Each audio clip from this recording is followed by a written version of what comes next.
want to welcome everybody to the closing session here this afternoon. If everyone just take their seats and we'll settle down.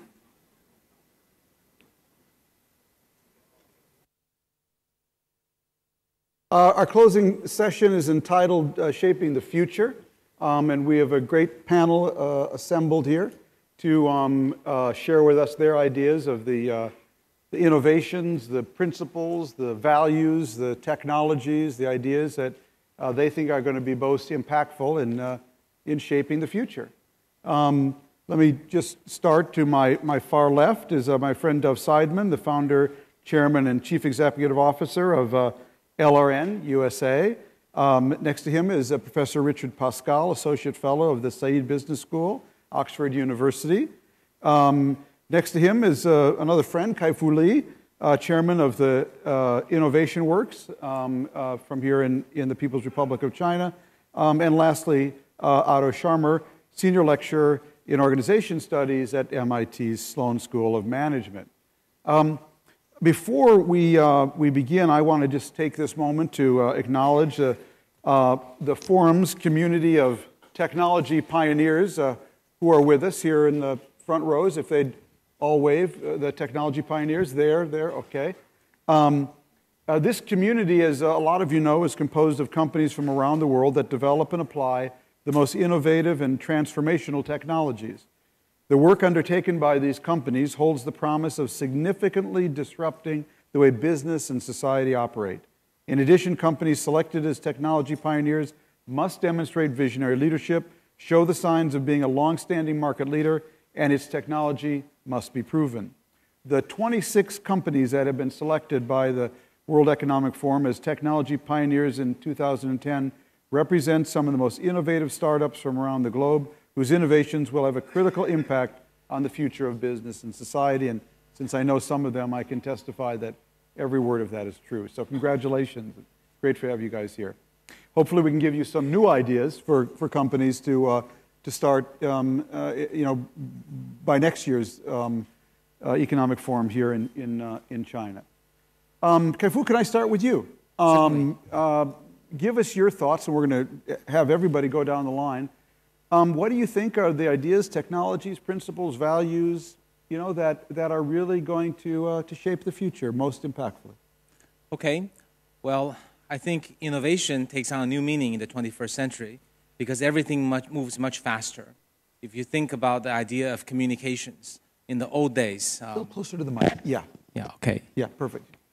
In the old days, it took thousands of years for a new method of communication to take place. But recently, if you look at all the new ideas from SMS, IM, social networking, Twitter, and so on, new things are coming out every 1, 2, or 3 years. So things are moving faster. Secondly, I think there's more at stake, and there's a lot of competition. And because technologies are often easier to copy, at least in my domain, the TMT space. And thirdly, they're making a much bigger impact. It took only 5 years for social networks to basically gain the usage base that it took printing 1,000 years. So innovation needs to be very fast, influence a lot of people, spreads very quickly, makes a huge difference in competition. So what kind of innovations might we look forward to? I want to talk about something that I call, actually a number of people in China call micro-innovation. This sort of stemmed from the question that, hey, China isn't all that innovative. Most of the Chinese companies have copied something from the US, and how long can that be sustained? So I want to make a point that I think, in fact, most of the innovations in the world in the past decade are micro-innovations. There might be a few exceptions, like maybe Apple, maybe Google. You can name a very, very few companies that might be exception, at least in the TMT space. Most others are micro-innovations. So what characterizes micro-innovation? I think to fit in the kind of trend in the 21st century I talked about, a micro-innovation is something you build very quickly, that is market-targeted, you know who your users are, you get it out there, you don't know all the answers to all the questions, you get it out there, and then you quickly use the internet as an exploratory experimental platform. Learn your users, learn what they want, and you quickly add the next thing, and you keep building on top of that. So why didn't I put Facebook in the same category as Google or Apple. Well, Facebook really started taking various ideas that others have already had, and building the MySpace and others, Friendster, already had the social networks. And then later they built platform, but others have done platforms. So they really started with one thing, gain critical mass, learned about users, and build more on top of that.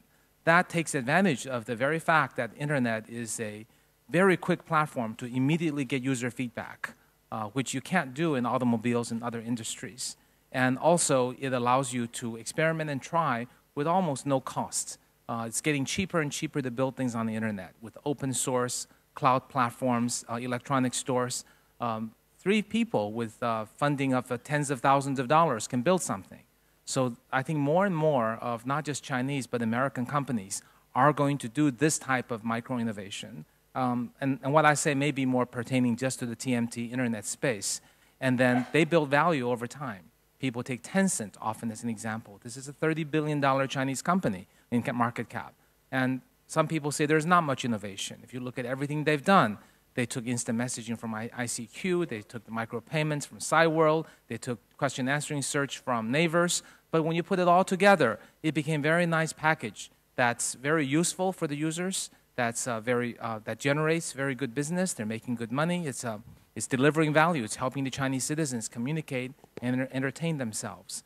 So I guess what I want to say here is just that as we all aspire to create the next Apple or Google, let's just realize that most of the innovations, at least in the TMT space, certainly in China, and perhaps even elsewhere in the world, are going to be of the type that you stand on the shoulders of the other giants. You integrate other ideas people have had. You react quickly and answer and solve people's problems. So really, I think innovation is not just about delivering something new, but it's certainly not delivering some technology that's new. That's not the key point. The key point is that you have to create end user and business value, and that your innovation may be in the integration, it may be in the iterative process, it may be business model, and I think we should not underestimate the value that this type of innovation will create. Will there be another Apple or Google? Certainly. Where is it likely to come from? I would say probably not China, probably not Asia, and probably, again, the United States. And that's something the American entrepreneurs should be very proud, that this out-of-box thinking that stems from the education that has put U.S. really head and shoulders, I think, above the world.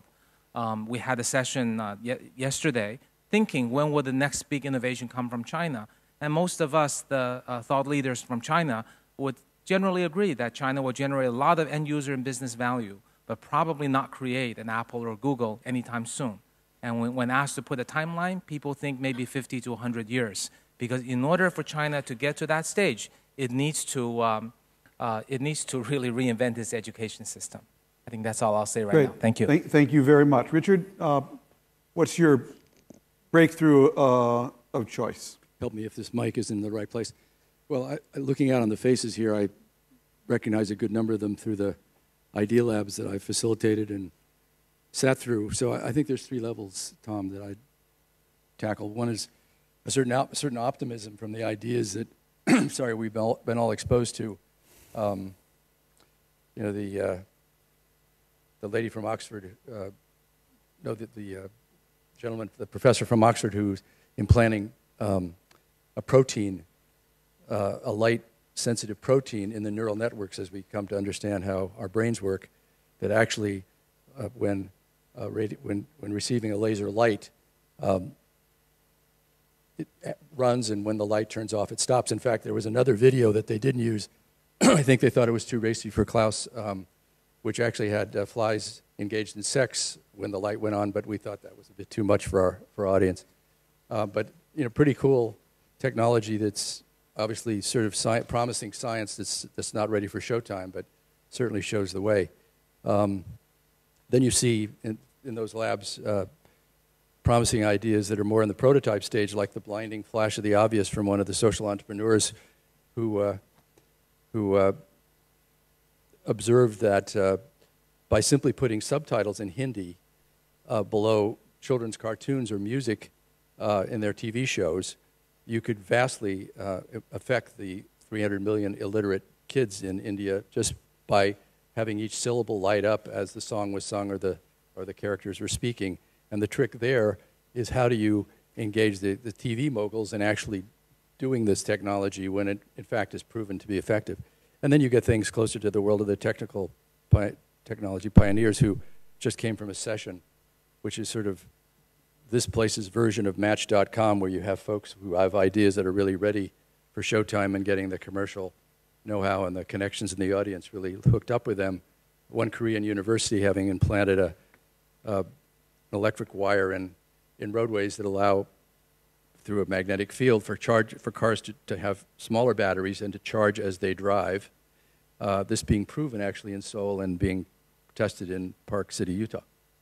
So this part of it is, very promising. Then the conversations around those whiteboards, as many of you know, divided in half. Half of it into the technical, how do we work around this and solve this? The other half having a lot to do with the social, political, cultural obstacles to actually pulling this stuff forward, which gets to me, for me, to the heart of what I think is the biggest takeaway and most thought-provoking part of this is a sense I have is that we're all sort of part of a failure of imagination. I think we're really stuck in sort of 19th century reductionist physics and in particular in a view of what Darwin had to say with respect to natural selection, in which agents are competing with each other. One of the most interesting conversations I've had this week was with, sorry guys, with Richard Jefferson, a biologist, who points out that a fundamental tenet of Darwin's insights was that nature at every level is highly reliant on cooperation, something that you were alluding to, Lee, and that as we understand nature down to the level of the microbe, to the protein, at every level you have elements in collaboration with each other. So before everyone's eyes sort of glaze over here, if you think of a Silicon Valley, you have an ecosystem, an ecology with lots of competition, but a highly symbiotic set of relationships that really further the sort of thing I think, Lee, you are alluding to. And when you contrast that with the many cultural, social, political issues that many of these really important ideas have to offer, but which may thwart them from diffusion, it is because the agents in our current system, regulators, governments, businesses, unions, are not in a cooperative ecology, but rather in opposition to each other. So you think of Gordon Brown's tax policies hollowing out London as a financial center. You think even worse of our American Congress and some of the legislation that almost willfully ignores its unintended consequences in the race for political expediency and to do something.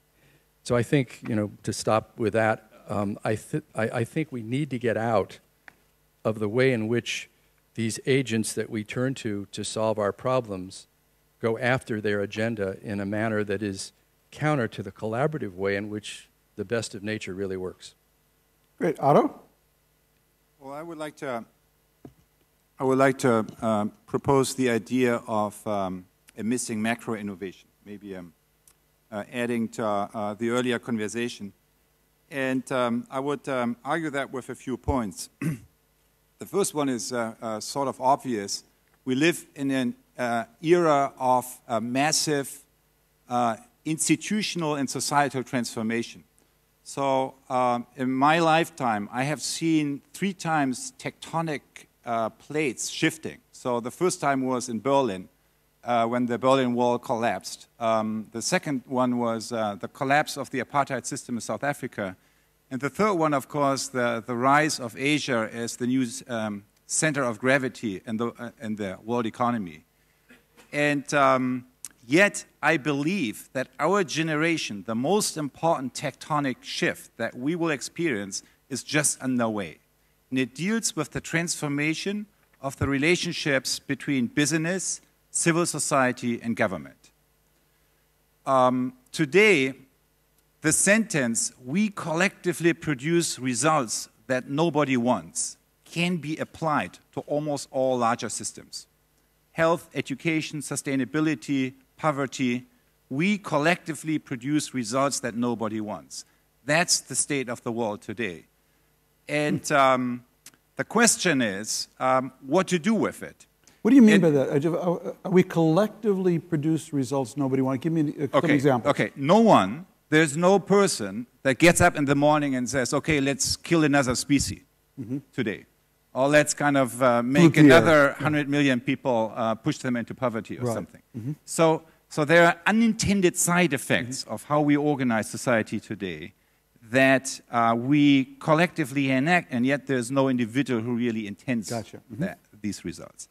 So when we look at the discourse, the conversation that makes sense of these situations, there are three schools of thought.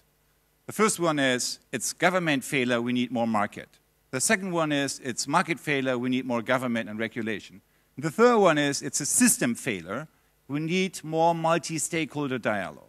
So those are the three schools of thought, and I believe these schools of thought and these proposed governance mechanisms or coordination mechanisms are necessary but not sufficient.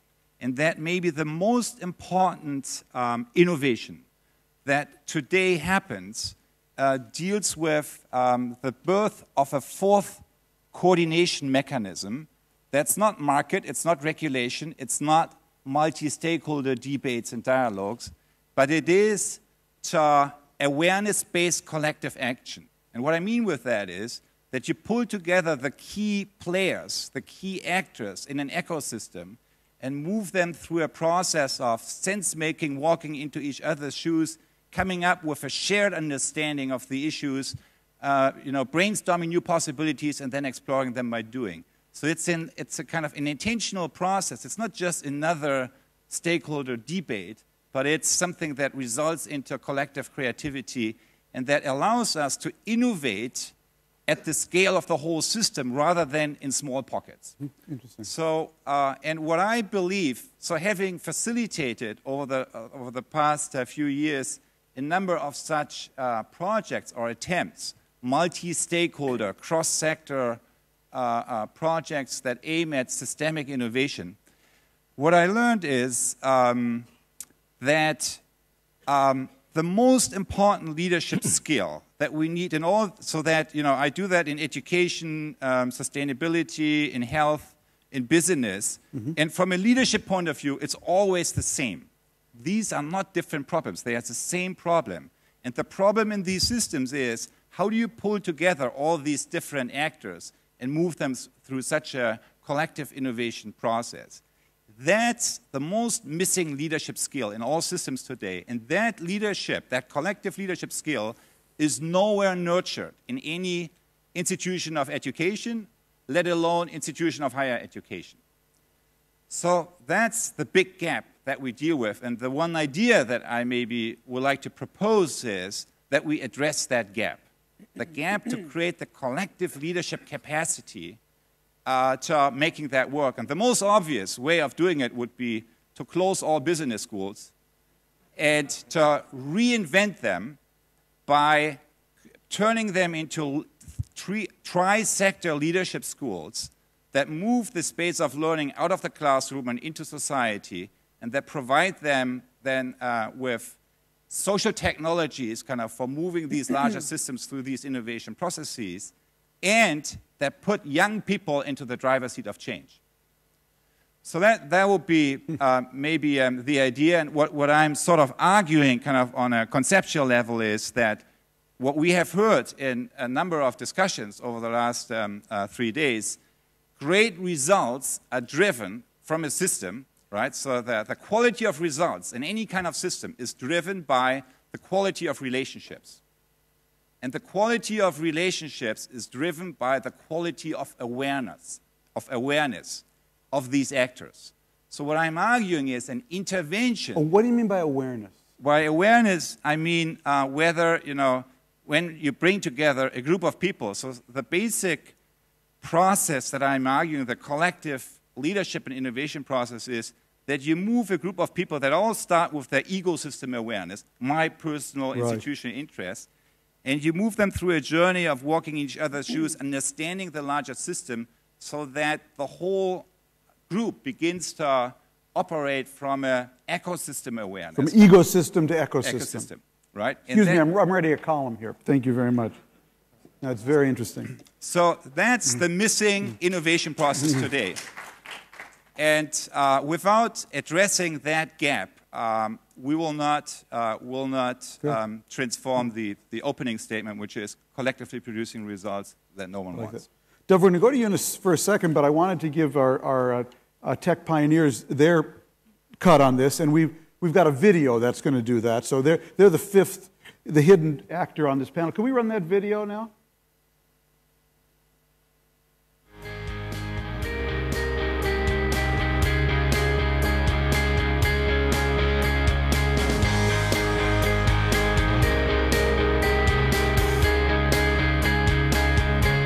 An innovator is often somebody who has one great idea and then doesn't sleep for the next 5 years. An individual or a team that identifies a big problem that exists and comes up with a solution that disrupts the status quo. Persistence and agility is crucial for successful innovating. An innovator enjoys helping the world change the way things are done.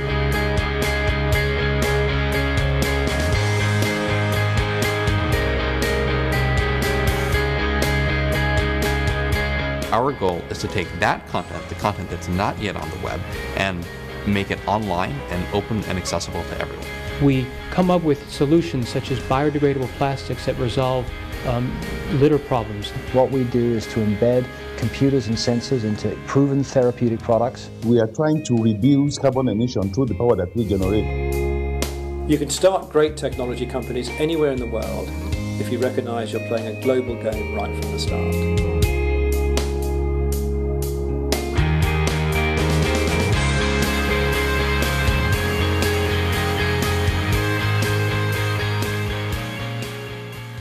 Thank you. Dov, what's your product innovation? First, I'm glad for that video because I'm inspired to speak right after a video like that. I have an idea on Keep close to the mic.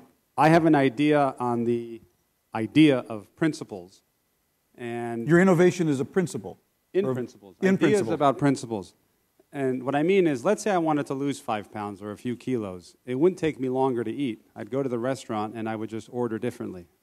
So I want to think differently about the role of principles in our lives. And I thought I would frame my comments by reflecting on what does it mean to be a new champion in this new world. Clearly, you've been recognized for being exemplars of producing great companies that can produce growth through sustainability.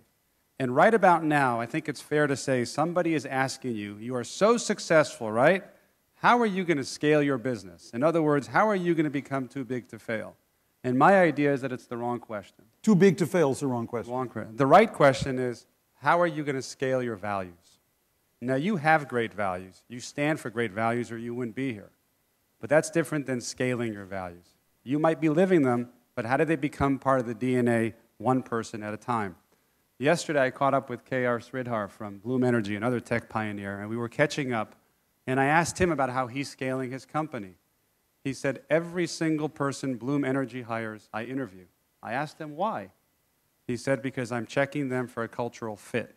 I said, is there any other business process in your company that you do 100%? And he said, no, that's the only one. That's how he's scaling up his values.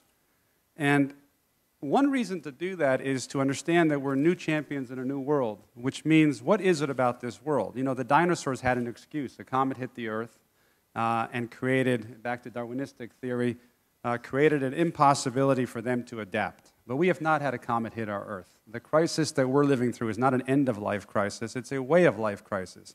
Something about the way we're thinking and our patterns of leadership and our patterns of behavior has been disrupted, this time more violently than others.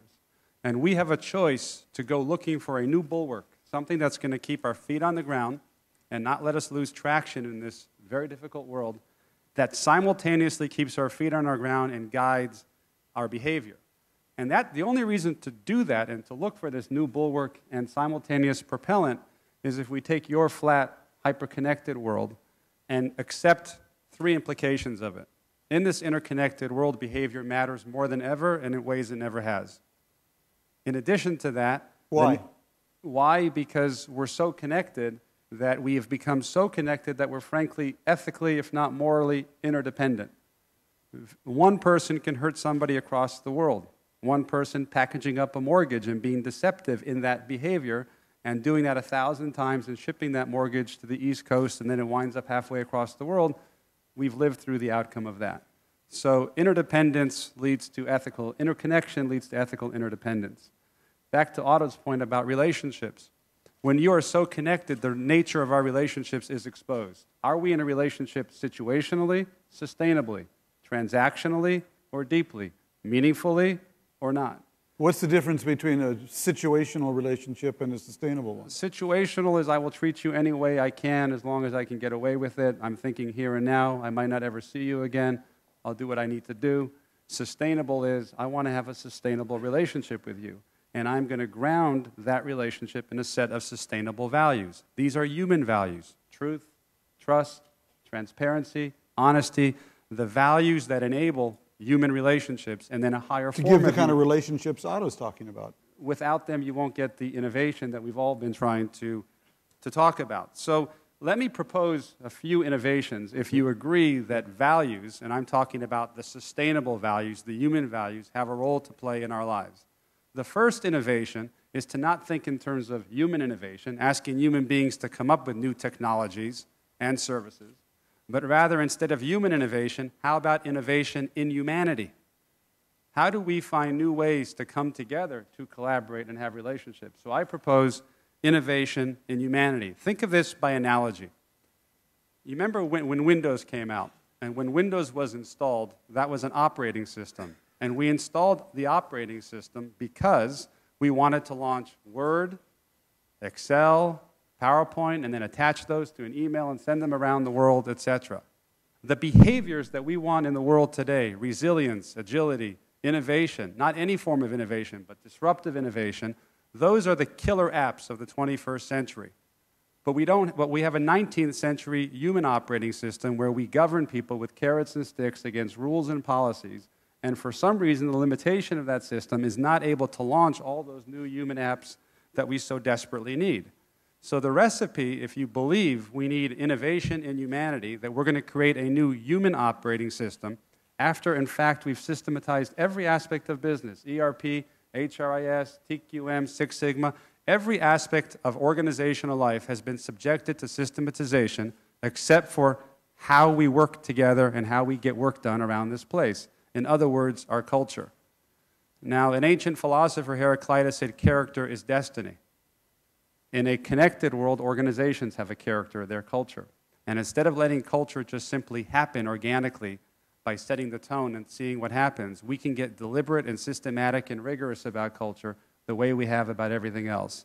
And my last comment to say is if you take seriously the idea that culture is not something that just happens, you can do it the way KR is trying to do it. You can build a sustainable culture. You can build a sustainable culture if at its root you put sustainable values and you insist, first through your example and through who you're hiring, that every single leader in the company is an inspirational leader because they are inspiring people by relating to them and forming relationships rooted in sustainable values. So that's the hard work that lies ahead. Sustainability isn't just an environmental concept for you. It's also really a financial one. Let me ask you to do something. I heard you do this in Davos.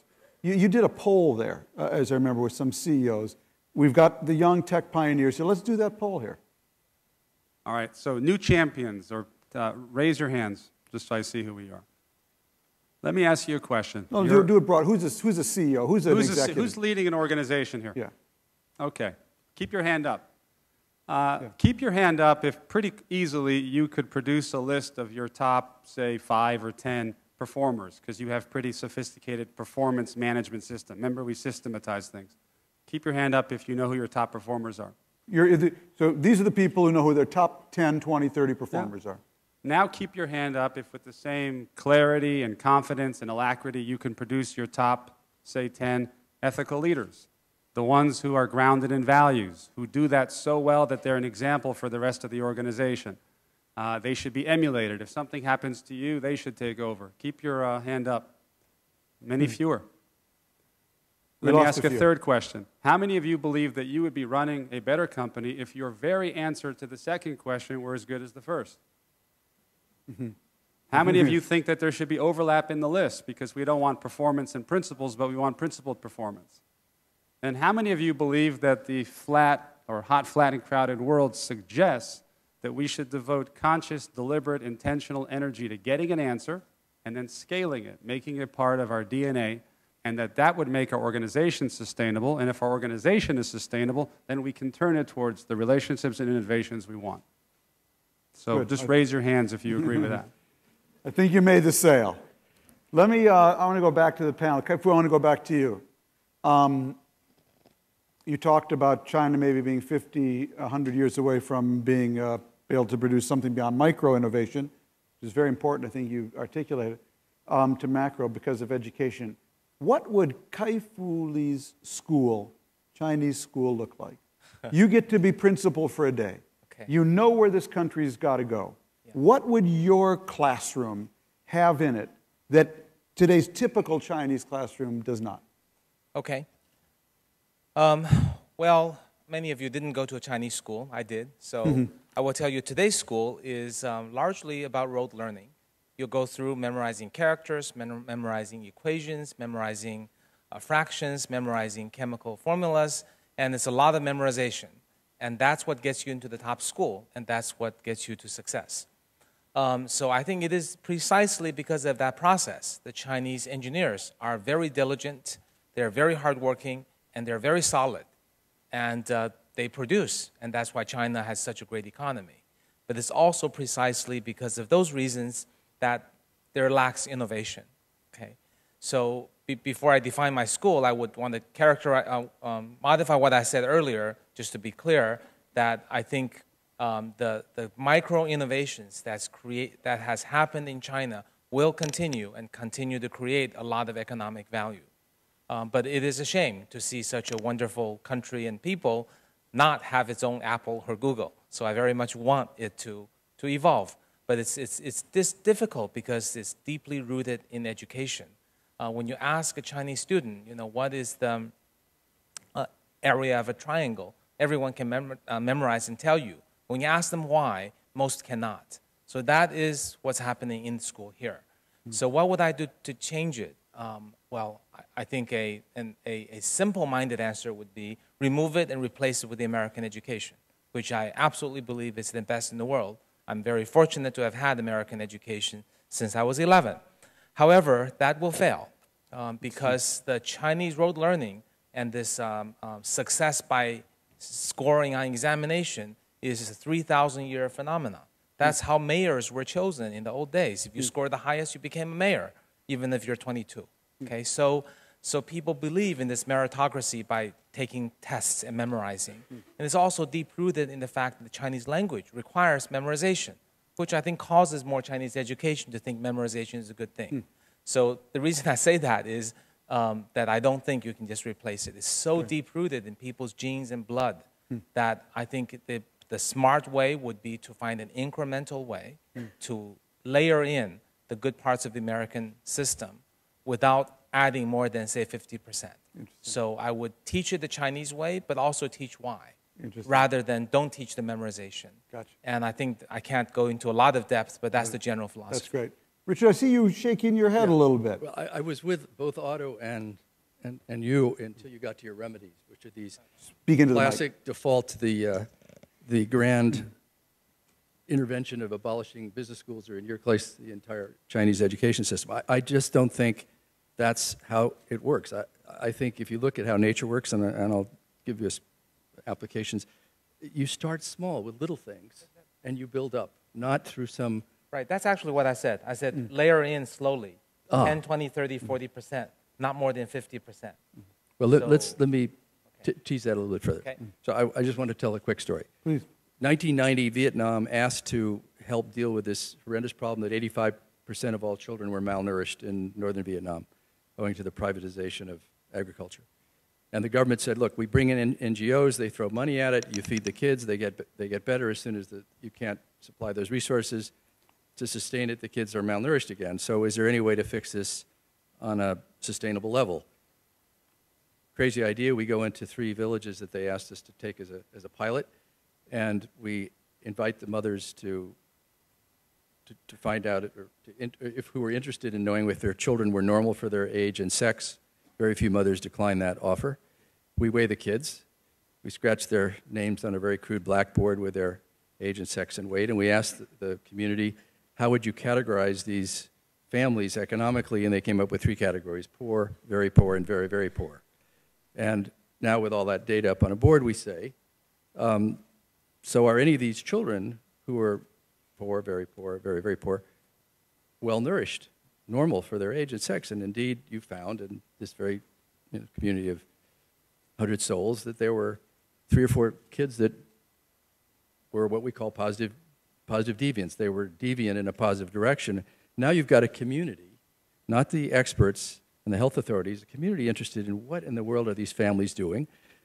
Making a long story short, the community goes out and visits the families and discovers that the parents are doing things either they didn't think were special or that they thought were odd and didn't want to talk about, like feeding their kids, sounds exotic, shrimps and crabs and greens, but that's like giving your kids earthworms and snails, something you wouldn't necessarily tell your neighbors about.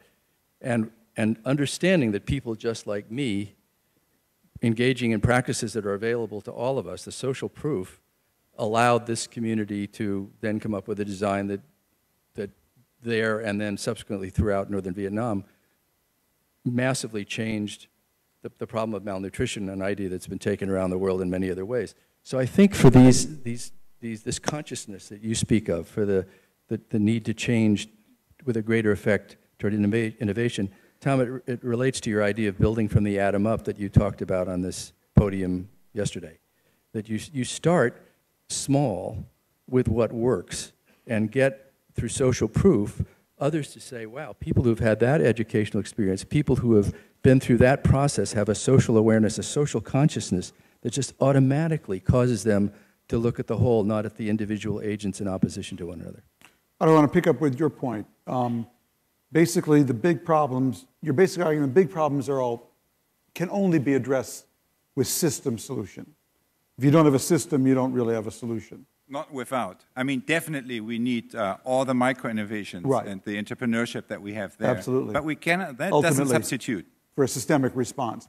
And so what is it about the quality of relationships? Why for you is that has to be at the core of a system solution? Well, basically what I believe is necessary is 2 things. One is that we need, that I believe that the next revolution needs to be an institutional one. So we have kind of institutions in society, business, government, civil society, that's basically organized in silos and has not a built-in collaborative intelligence across institutions, across sectors. So we need, so that's like an institutional innovation that we need to connect the people, the practitioner who directly collaborate in the various systems, locally, but also on the other levels. So that's one. But the other one is, if you put, and we know that from multi-stakeholder processes, if you just put together people in the same room and, you hear the same speeches time and again, so that doesn't help. So you need a collective leadership capacity that basically deals with transforming relationships. And it does not mean that you ignore the institutional conflicts of interest and so on, but you establish a deeper human level of relationship. And what I learned in facilitating some of these processes is that this process takes a journey. It's an outward journey going to all the places that matter in the system. And it's an inward journey, which is about listening, which is about opening your mind, suspending habits of judgment, opening your heart, which is basically being able to see an issue from the viewpoint of all the other stakeholders. And lastly, opening your will, which is letting go a little bit of the rigid old forms of your old self and allow kind of a new we to emerge, a we kind of in terms of the change kind of that we want to create collectively across these boundaries. So that inner journey requires new social technologies. It requires inner leadership work. It requires deep reflection practices and so on. Have you ever thought of suggesting this to Barack Obama in the U.S. Congress? No, I'm actually really serious because, you know, what I really find interesting, I've been in Beijing before I'm here, and my Chinese friends say to me, Tom, you totally exaggerate China, how well we're doing. To which I say, guilty as charged, Your Honor, okay? You're my Sputnik, okay? And I need that Chinese Sputnik because I think my country's really on his back, okay? But then I say to them, you know what? You exaggerate us. Because you have this view of America that we're infinitely adaptable and flexible, and whenever we come up against a crisis, we overcome it. I got news for you. That's not today's America. There's something uniquely broken about our system, and I think people voted for Obama because he thought he was that guy who could build the collaborative relationships to overcome the problem. Why didn't it work? That is a great question. That's really... no, I'm really interested in your... I'm not, you know, I'm really serious. I'm really interested in your theory, you know.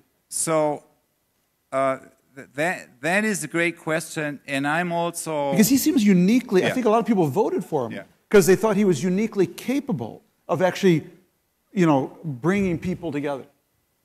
So I think Obama and his current situation is the perfect embodiment of the new skill that I'm talking about that's lacking. So it's not enough kind of voting a great guy into the White House and then expecting he would do the job.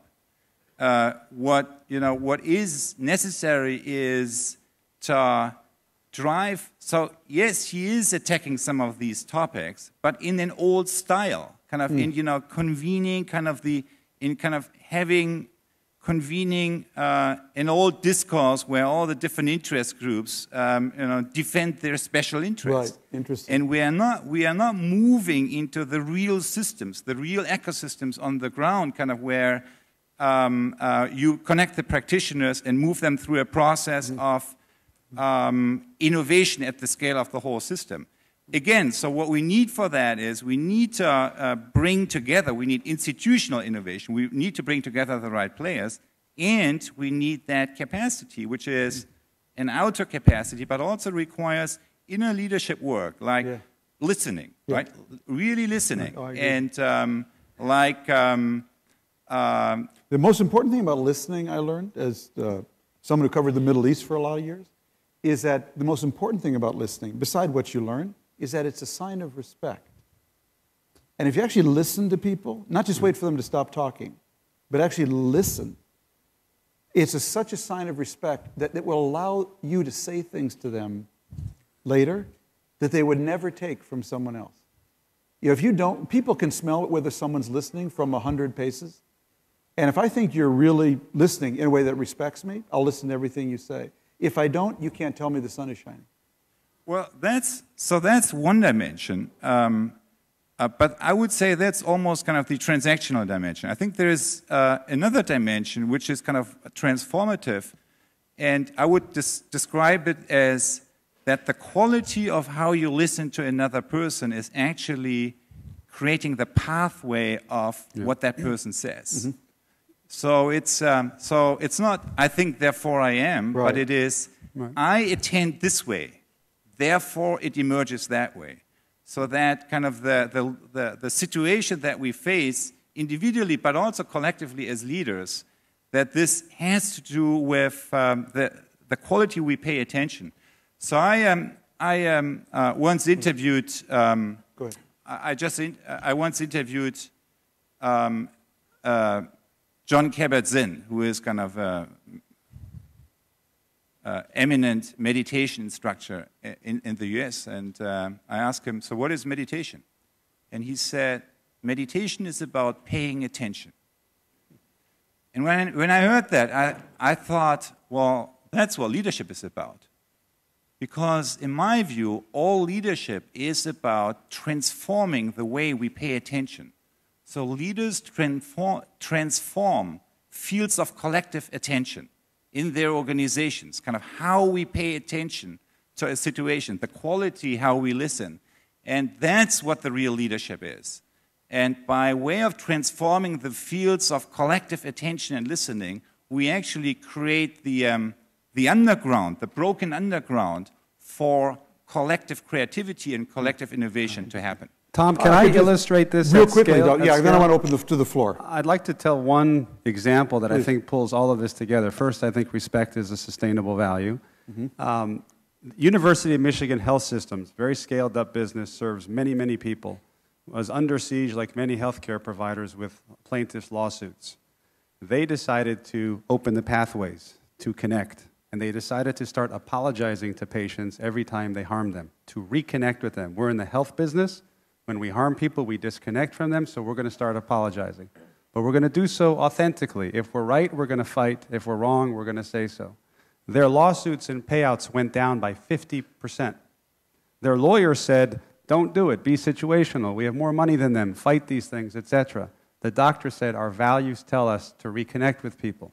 So the first thing is they got an operational advantage, less lawsuits. But then the culture started to transform. It became so acceptable to talk about mistakes that it spilled over into more collaboration in the hospital. And they started talking about other mistakes, and they admitted that. And then they started to fix the delivery of healthcare, and they put out a better product. And they're flourishing. Many other hospitals are following suit. And I think that's the new form of how you can do this at scale. A large institution looking deep inside itself and saying, we can go on this transformative journey if we get in touch with what matters most and then turn that into new ways of relating, in this case to our patients, but any one of our stakeholders.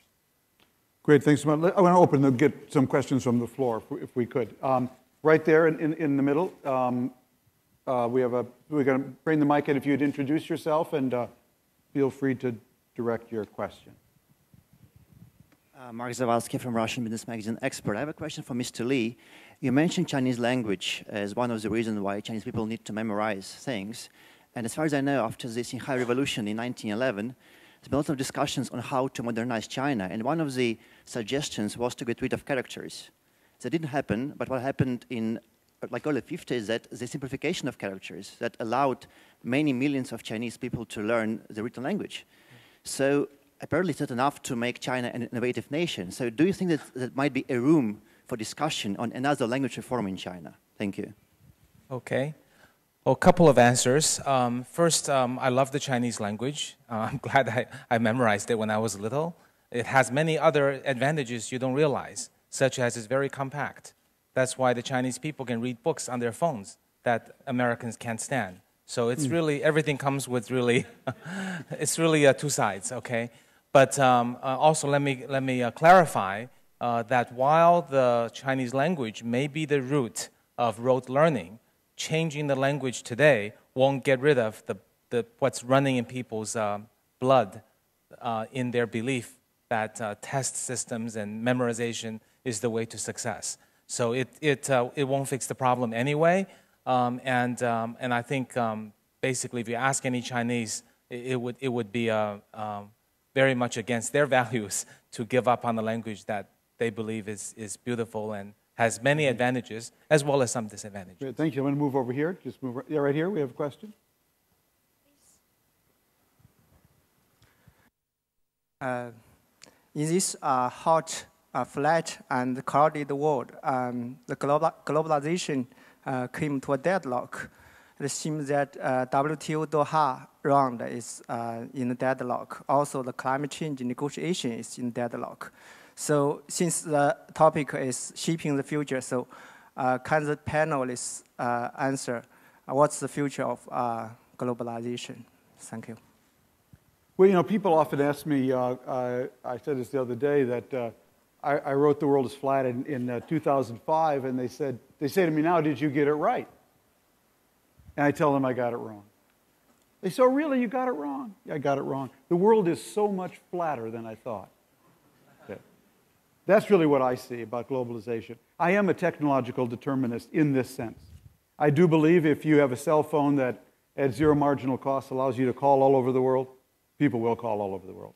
If you have an internet which allows you to have customers on the internet, suppliers on the internet, information on the internet virtually for free, people will use that to globalize. So I believe these technologies that are getting cheaper, smaller, more ubiquitous every day will ensure that globalization actually moves farther, faster, deeper, cheaper than ever before. How we manage it, how we use that globalization, what we put on that internet by way of content or not, that's a whole nother question.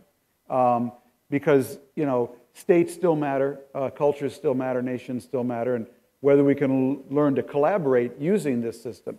But the underlying process, I think it's locked in, and it's just moving even faster than I thought. Yeah. Hi, thanks a lot. This is a very, very good panel here.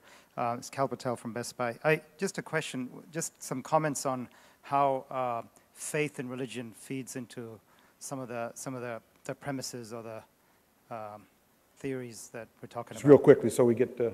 Oh, you want to get that? How does faith fit into? I'm sorry. That's a question. Yeah. Faith, how does it fit in here? I'm sorry. Thank you. When I talk about sustainable values, I think that we have to translate our values into corporate practices, leadership behaviors, institutional practices, and there's tremendous room for cultural diversity there. But at the core, human values bind us as human beings, and I find them to be universal. Respect, trust, honesty, allow humans to forge relationships, whoever they are, wherever they are. In terms of specifically dealing with faith, I would use the word meaning. I think every single human being wants meaning, purpose, and I think if we're in the era of behavior, we're also in the era of inspiration. It's one thing to use carrots and sticks to extract effort and performance out of people, but to get the innovation, the type of journey and openness that we want in people, we need to inspire it in them. And inspiration is about meaning, it's about hope, it's about giving people a vision and a mission that they think is worthy of who they are. They're going beyond success to do something of significance in their life, and they're willing to receive success as a byproduct of doing something significant. So I can't comment on faith. For some, it plays a role. For others, it doesn't. But I think meaning and a search for meaning is universal. And I think we've entered an era that to have these deep relationships, we need to infuse them with a sense of purpose and meaning. And leaders, that's part of their job today, is to accomplish that. Yep.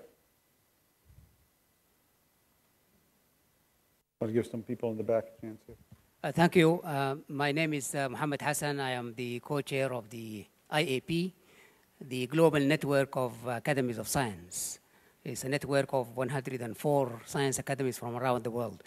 And my comment is regarding the science education. I think what has been mentioned about the need to change the way we teach our children, going away from memorization to the introduction of a new concept in which the children are involved in the education process itself is a very important one.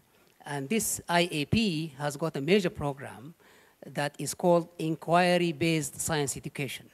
That is learning by doing. In France, they call it La Main à la Pâte. It's a program that has been moving and implemented in a number of countries. And I'm wondering whether this type of program is of value to China.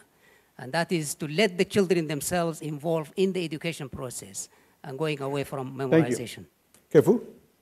Okay, I'm not familiar with the program from the description. It sounds very interesting.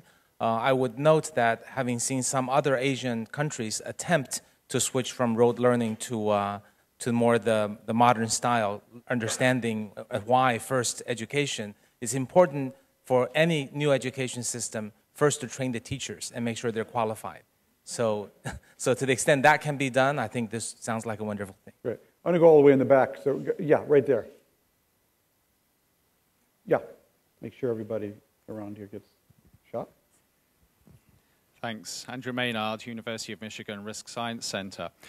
If you look at some of the big headlining emerging technologies that we've seen emerge over the last few years, things like genetically modified organisms, nanotechnology, and now synthetic biology on the horizon, it seems like they've had a bit of a rocky road, especially when it comes to translating innovation into practical market applications. And it seems like a lot of the problems have been associated with disconnects between decision influencers and decision makers, the social issues rather than the economic issues. And a lot of what Otto was saying suggests that there may be a new way of approaching these roadblocks or these barriers, it seems. And I was wondering whether you had actually thought about applying some of these ideas specifically to some of these big emerging technologies. Otto? Well, I think that's a perfect example. I think what would be,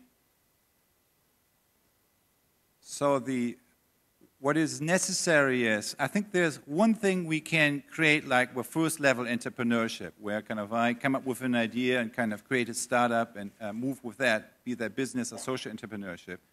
But I think what we talk about is on an ecosystem level, that we need an entrepreneurship level there that really looks at the larger system and kind of identifies where the bottlenecks are and then kind of mobilizes the resources and the mechanisms that can address these bottlenecks. I think we have that maybe in a few, maybe even in the technology area, that's more existing than in other areas. But if you look across society, that's a mechanism that's largely missing. And that's exactly what I'm talking about, that kind of different players come together and look at the evolution of the larger system and then not only complain about it, but have the means and the resources to moving it forward.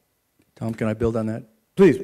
Yeah, I mean, I think all of the intractable problems we face are not really technical problems. Not that there aren't some technical solutions that we probably need, but at the heart, to your point, they're adaptive. They're, adaptive, I mean they're embedded in a complex social system. They require behavioral change, and they're rife with unintended consequences.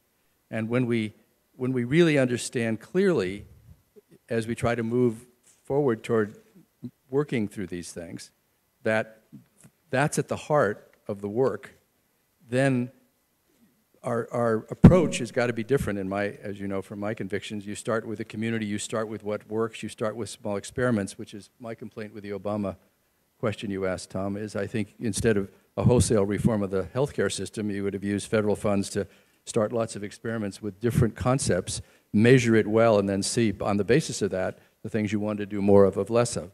And those experiments, as your Michigan example, alter the community's view of what's possible and gets at the behavioral and social underpinnings that these things have to tackle.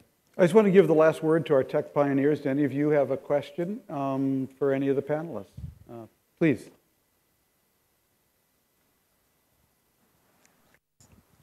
Hello, my name is Michael. We're often led to believe, and I think many of us do believe, that having a contrarian point of view is an essential part of being a successful entrepreneur, thinking something different and first. I think Otto gave us a very contrarian idea, and Dove, I think, is on a contrarian idea. Does any of you have a very contrarian piece of advice for budding entrepreneurs or successful entrepreneurs that is truly contrarian and it's very specific as to how we ought to be thinking about the future and building our ventures and businesses? That's a great question. Anybody or everybody? I'll take I have something that I call a dance with a gorilla. Dance with a gorilla. Dance with a gorilla. Young entrepreneurs always encounter big companies, and the big companies are very impressed. You guys are smart, you're tenacious, and they try to capture you, and they try to change your business model. They throw a lot of revenue out there, making you feel that they can help you scale. And you wake up 3 years later, and you're working for the gorilla, and you've not been executing on your vision and mission. And you're going to be dancing with the gorilla when you're small. And that's the time to be pretty stubborn. And it even means, being principled means walking away from some revenue so that 5 years from now you've built the platform in society that you're here to celebrate and that we're here to celebrate on your behalf. So dance well with the gorilla. Good. Anybody else? Yeah, please. I think one angle on this is part of your job is convincing people. And I think the task of changing adults is you're much more likely to act your way into a new way of thinking than to think your way into a new way of acting. So if you can get on the court with the people you're trying to work with and enact the new reality, again, your Michigan story, you start to really change the thought process. It's much harder to work through reason down into behavior than it is to get behavior to inform reason. Okay, Fu. I think a lot of founders found companies by themselves or with other people who are like them. My advice is find a co-founder who's not at all like you, but who trusts you and vice versa. Otto. My advice is that the big missing resource today in the world is not technological fixes, but the social technology to make them work. So I think so we need really a global institute for social technologies that maybe we collectively could create. Maybe that would be a worthwhile project for the forum. Well, if the measure of a successful panel is how many notes the chairman takes, this was really a stimulating session. I want to ask everyone to really thank our panelists here. This was terrific.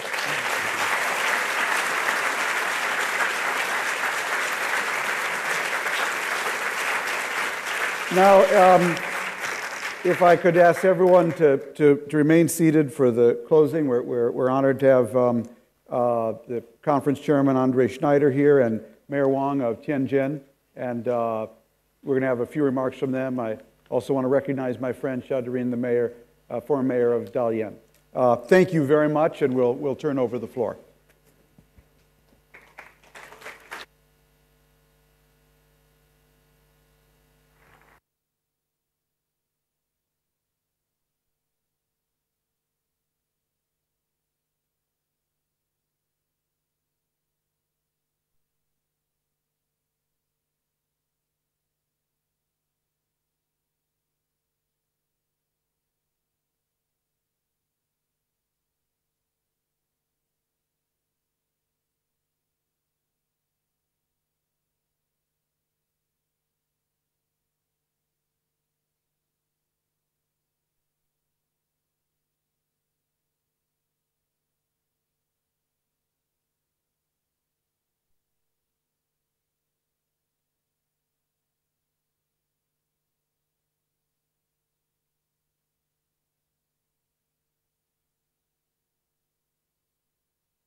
Ladies and gentlemen,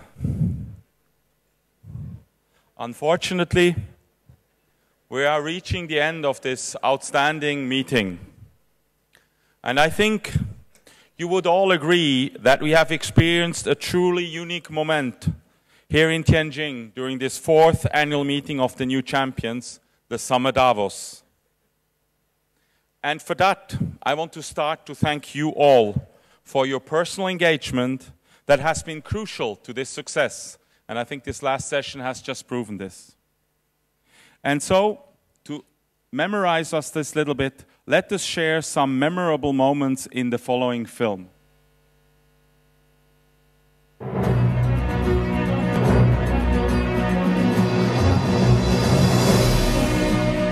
共享中国繁荣进步带来的机遇和成果。谢谢大家。All the challenges on the global agenda require new thinking, new ideas. In short, they require the new champions.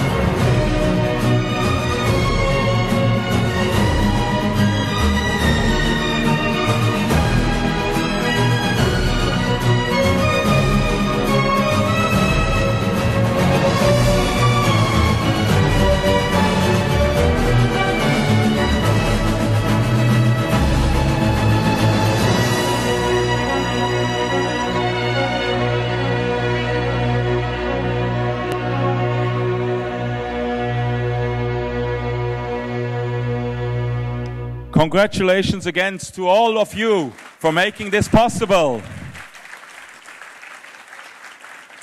But all of this would not have been possible without the patronage of Party Secretary Zhang, and even more so, the extraordinary support and leadership of Mayor Wang Jingguo from the Tianjin government. Before inviting him to address us, I would like to express to him our sincere thanks. 谢谢, Mayor Wang. Please, it is yours.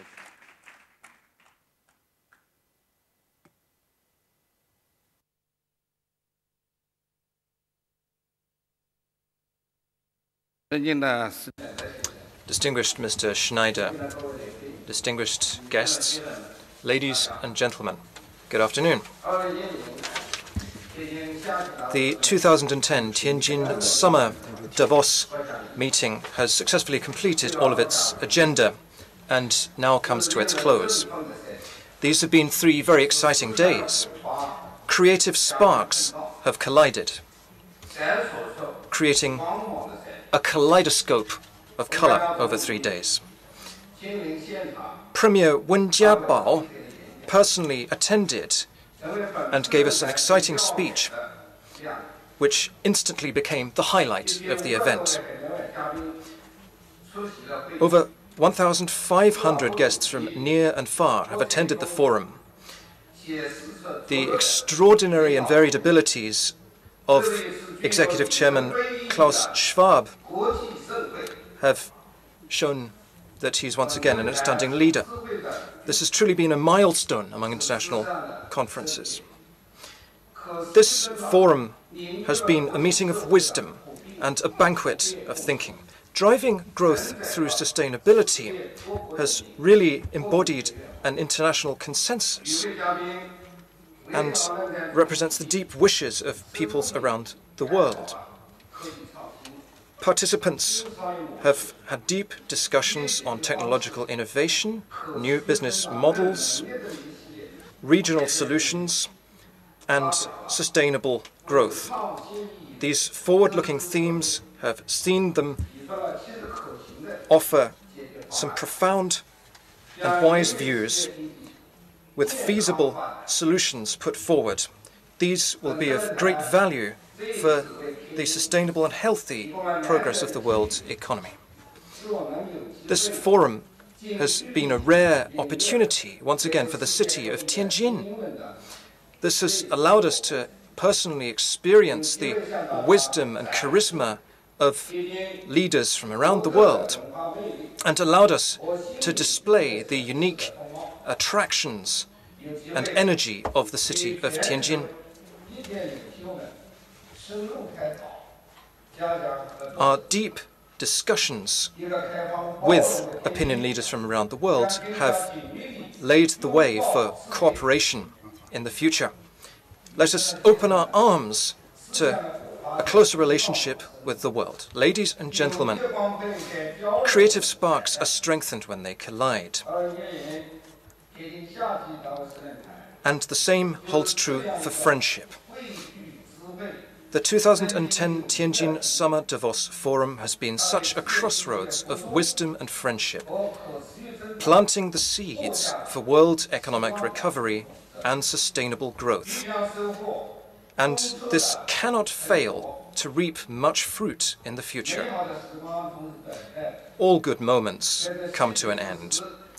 And as we reluctantly bid each other farewell, I would thank once more Executive Chairman Klaus Schwab and all guests here today for their confidence in Tianjin, and all friends who have contributed to the meeting. Do please remember these days, and I look forward to seeing you all once again in Tianjin. I would like to take this opportunity to wish you all the best and a safe journey home. Thank you very much.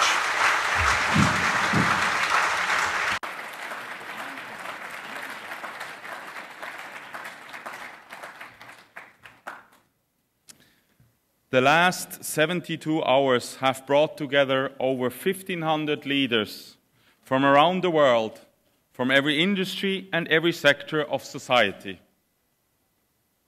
But we have to remind us, coming together like this is not easy for each of us. Today, the domestic and daily demands on our time seem limitless. But what is important is never easy. And what has brought us together, the challenge of sustainability and resource efficiency, is certainly important for us, but even more so for our children's generation. The theme of the meeting, driving growth through sustainability, has been discussed amongst all of our forum communities. Young scientists, technology pioneers and ministers engaged in discussions on how to improve competitiveness through science and technology. Global growth companies, foundation members and industry partners engage in discussions on how to create new value from business models to succeed in future markets. Strategic partners, young global leaders, and social entrepreneurs engaged in discussions on how to facilitate economic and even more so social change. Ministers engaged in dialogue amongst each other to understand the drivers of sustainable growth and the policies necessary to support them.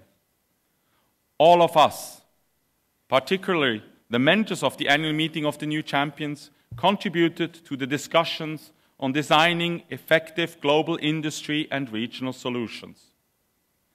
Furthermore, our collective conversations in Tianjin have reached millions around the world. As we close this summit, more than 8,000 articles have been published on this summit and its discussions.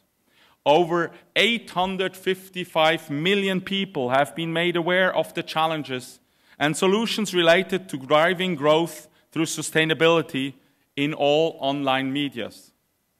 But as always, there are many people who have helped to make this a success, and they are behind the scenes.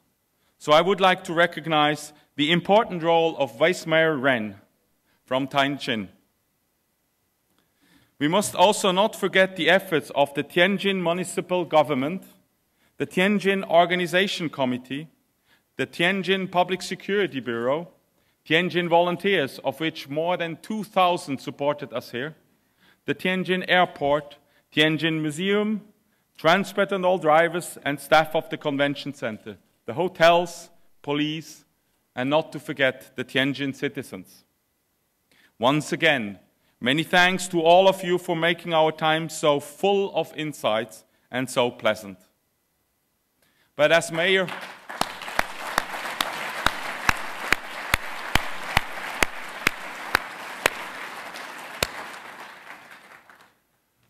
Mayor Huang said, all the best moments end. So let me look forward. And I would like to announce that I look forward to see you all again next year at the 5th annual meeting of New Champions in 2011 to be held in Dalian September 12 to 14. And I would like to welcome and invite Party Secretary from Dalian, Shah Deren, to come and quickly share some words with us.